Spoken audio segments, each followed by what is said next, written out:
सावत्र आईवडिलांनी 20 वर्षीय तरुणीचा मृतदेह गादीत गुंडाळला. सावत्र आईवडील ताब्यात.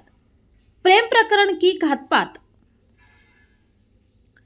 गुन्हेगारी जगतामध्ये सध्या महाराष्ट्र राज्याचे नाव अग्रस्थानी असताना आता एक धक्कादायक प्रकार छत्रपती संभाजीनगर येथून पाहायला मिळतोय. 20 वर्षीय तरुणीचा मृतदेह हा गादीत गुंडाळून तो रिक्षातून घेऊन जात असतानाचा धक्कादायक प्रकार उघडकीस आलाय. छत्रपती संभाजीनगर शहराजवळील तिसगाव चौफुले येथे वाळूंज पोलिसांनी एक रिक्षा थांबवल्यानंतर हा प्रकार समोर आला. सावत्र आईवडील ताब्यात घेऊन वाळूंज पोलीसकडून तपास करण्यात येत आहे. छत्रपती संभाजीनगर जवळील तिसगाव चौफुली इथे एक धक्कादायक घटना समोर आली आहे. एका 20 वर्षीय तरुणीचा मृतदेह गादीत गुंडाळल्याची आणि तिला अंत्यसंस्कारासाठी गावी नेत असल्याची माहिती समोर आली आहे.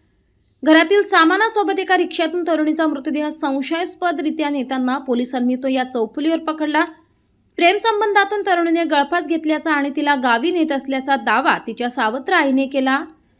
प्रकरणात आईवडील ताब्यात घेऊन वाळूंज पोलिसांकडून तपास करण्यात येत आहे.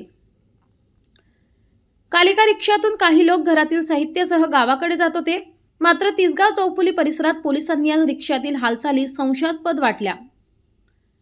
पोलिसांनी मग रिक्षा थांबवली. पोलिसांनी रिक्षाची तपासणी केली. त्यावेळी त्यांना काही घरगुती वापराचे सामान आढळले, पण गादी पाहिली असता त्यात कोणीतरी गुंडाळल्याचे त्यांना आढळून आले.